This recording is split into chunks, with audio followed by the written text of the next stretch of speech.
I believe that anybody who has Israeli citizenship should serve in the army. All of the people who were joining the brigade are religious, at least. 36, you were enlisted. For first time in my life, I never did army, not in Russia, not here. We want just to live in our country, to serve to our people, to our country, to serve the entire humanity, because that's what the Torah said. There is a good and there is an evil, and it's really important on which part of the history are you. Shalom, I'm Kayla Sprague, and thank you for joining us for this All Israel feature. Today, we're diving deep into one of Israel's most divisive internal debates, the Ultra-Orthodox draft law controversy. In just a few moments, you'll hear from an Orthodox soldier who chose to serve in the IDF. But first, let's understand the context of this national, heated conversation. Right now, even as we speak, Israel faces an unprecedented crisis over military service. The Ultra-Orthodox community now represents over 13% of Israel's population and is the fastest growing demographic in the country. We're talking about approximately 60,000 Ultra-Orthodox men that reach military age each year, with the vast majority receiving automatic exemptions through what's called the Torah is their profession provision. This has created what many consider to be an unsustainable situation, especially during wartime. As journalist Akiva Bigman recently wrote, the issue of conscription is a painful wound, consisting of two parts: participation in the military burden and full integration into economic life, bearing the burden of taxes.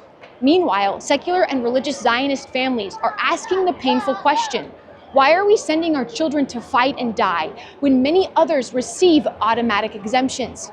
To understand how we got here, we need to go back to Israel's foundation in 1948. Prime Minister Ben Gurion faced the monumental task of building a new nation and made a pragmatic political decision that would shape Israel for decades to come.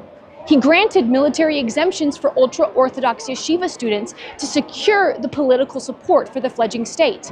At the time, this seemed reasonable. There were only about 400 ultra-Orthodox men of military age. Ben Gurion famously said, "Let them study. They won't be many." What was intended as a temporary arrangement for a small community became known as the status quo, a delicate balance that allowed the ultra-Orthodox to maintain their traditional way of life while supporting the new state politically. Today, that small community has grown exponentially, and we're facing an entirely different reality. The controversy reached its boiling point in recent months when Israel's Supreme Court ruled that the current exemption system is discriminatory and unconstitutional. The court demanded that the government either pass another law or start drafting the ultra-Orthodox community immediately. This has created the perfect storm for Prime Minister Netanyahu's coalition government, which relies heavily on two ultra-Orthodox parties, Shas and United Torah Judaism. These two parties have threatened to bring the government down if their constituents are forced into military service. Chief Rabbi Itzhak Yosef escalated tensions dramatically during a recent Sabbath sermon, declaring that the tribe of Levi is exempt from the army. They will not take them under any circumstances. Whatever happened, he compared the ultra-Orthodox community to the biblical Levites, arguing that their spiritual service exempts them from military duty, adding that all these secular people who do not understand this need to understand that without the Torah, without the yeshivas, without the religious studies, there would be no existence. The army would have not succeeded. Critics like former Defense Minister Avigdor Lieberman have responded forcefully to the Chief Rabbi's statements, saying that they're completely contradictory to Jewish law and our sources, pointing out that all the great ones in Israel were always warriors. Just this week, Prime Minister Netanyahu visited a brigade specifically for Orthodox and ultra-Orthodox soldiers. He met with the commanders and fighters, many of whom have served with distinction in Gaza. Netanyahu praised their commitment, saying they came in Haredi and they will come out Haredi, emphasizing the military service can coexist with Torah observance. He called for unity rather than confrontation, urging all parts of Jewish society to contribute to the defense of Israel while preserving the world of the Torah. This tension has only intensified during the current war, as reserve soldiers serve for extended tours and families bury their sons, while large segments of the ultra-Orthodox community remain completely outside of the military framework. Which brings us to tonight's conversation. An Orthodox man who made the extraordinary decision to serve in the IDF. His perspective offers unique insights into this complex debate from his personal experience. So what is it like serving in this specific brigade? Do you have the ability to observe kosher laws, study Torah, pray? Like, how have they been able to intertwine religion and faith and military duty for you? So this particular brigade created for those who want to keep the level of observation of Jewish tradition, to keep connection with their community, and to keep their identity. We have only men. Of course, we have the finest kosher as possible for anyone who serve in this brigade. Of course, we have Shabbat services, and especially for us, those who reservist soldiers, they made more possibilities to go home on Shabbat and celebrations, festivals. All of the people who were joining the brigade are religious, at least.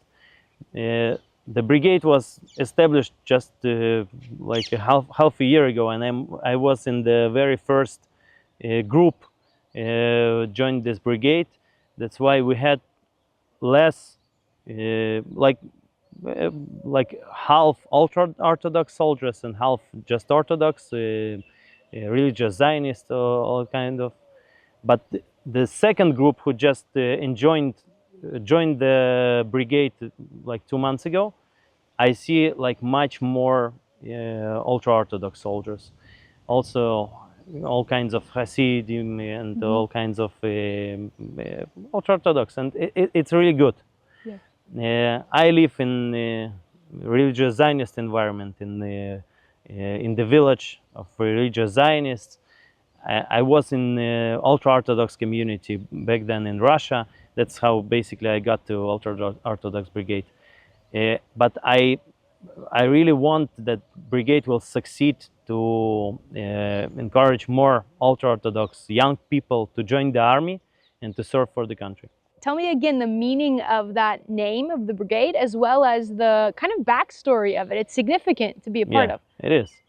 The brigade itself I'm serving for right now, called Hashmonaim, Hasmonean Brigade, in the name of Jewish warriors who was fighting against Greeks, the events of Hanukkah.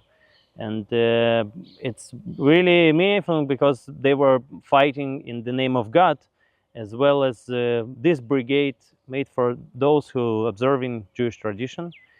And important for them to got enlisted not because of their civilian duties to the country, but also for their religious feeling how they should serve to the Jewish people. What would be, I mean, the hope that you have for Israel in the future, the Jewish state that your children will grow up in? I know that's a big question, but what are some of your hopes of what you're fighting for today?